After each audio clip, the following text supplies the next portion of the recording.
अस्सलाम वालेकुम। Drama serial इश्क मुर्शिद के लास्ट एपिसोड में क्या शामिर हारून बेग को कत्ल करने वाला है? इसके बाद ड्रामे की हैप्पी एंडिंग होगी या शामिर को जेल हो जाएगी? ये सवाल सबको परेशान कर रहा है। सुलेमान साहब की मौत ने शिब्रा और शामिर के दरमियान दूरियों की दीवार खड़ी कर दी है और मेहरीन शामिर को अपने जाल में फंसाने की कोशिश कर रही है। इसने जानबूझकर मेहरीन से कहा था कि अब वो शिब्रा से नहीं मिलना चाहता क्योंकि वो इसे शादी की उम्मीद दिलाना चाहता है। इसने दाऊद सिकंदर को गिरफ्तार तो करवा दिया लेकिन इसका दिल अब भी मुतमईन नहीं है। दाऊद सिकंदर ने जितनी खुशी से गिरफ्तारी दी है, इसे देखकर इस बात का अंदाजा हो रहा था कि ये बेकसूर है, क्योंकि अगर ये गुनहगार होता तो इतना मुतमईन नजर नहीं आता। इसने जाते जाते हारून बेग से कहा था कि अपना ख्याल रखना क्योंकि मेरा बेटा अपनी माँ पर गया है, इसे करप्ट लोग बिल्कुल नहीं पसंद। ये सुनकर शामिर एकदम चौंक सा गया था क्योंकि दाऊद ने इसे इशारा दिया था कि असल मुजरिम हारून बेग है। अब शामिर दाऊद सिकंदर से मिलने जेल पहुंच जाएगा और इससे कहेगा कि बाबा मैंने आपको गिरफ्तार तो करवा दिया लेकिन मेरा दिल नहीं मान रहा कि ये सब आपने ही किया है। दाऊद सिकंदर इसे सारी हकीकत बताएगा और कहेगा कि जुबैदा मुझे पार्टी से निकालना चाहती थी जिसकी वजह से मैं परेशान जरूर था लेकिन मैं इसे मानना नहीं चाहता था और ना ही मैंने सुलेमान के लिए ऐसा कुछ सोचा था।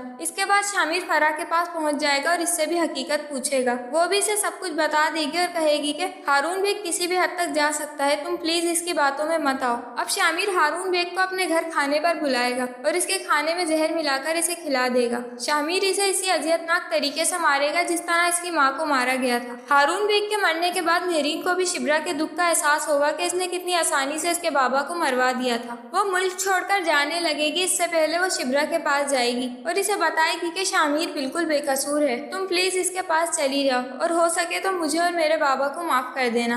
शामिर उदास होकर अकेला जा रहा होगा और पीछे से शिब्रा इसे रोकेगी और कहेगी कि तुम इस तरह मुझे छोड़कर नहीं जा सकते। इस तरह इस ड्रामे की हैप्पी एंडिंग हो सकती है। तो आपको क्या लगता है? हमें कमेंट्स करके जरूर बताएं।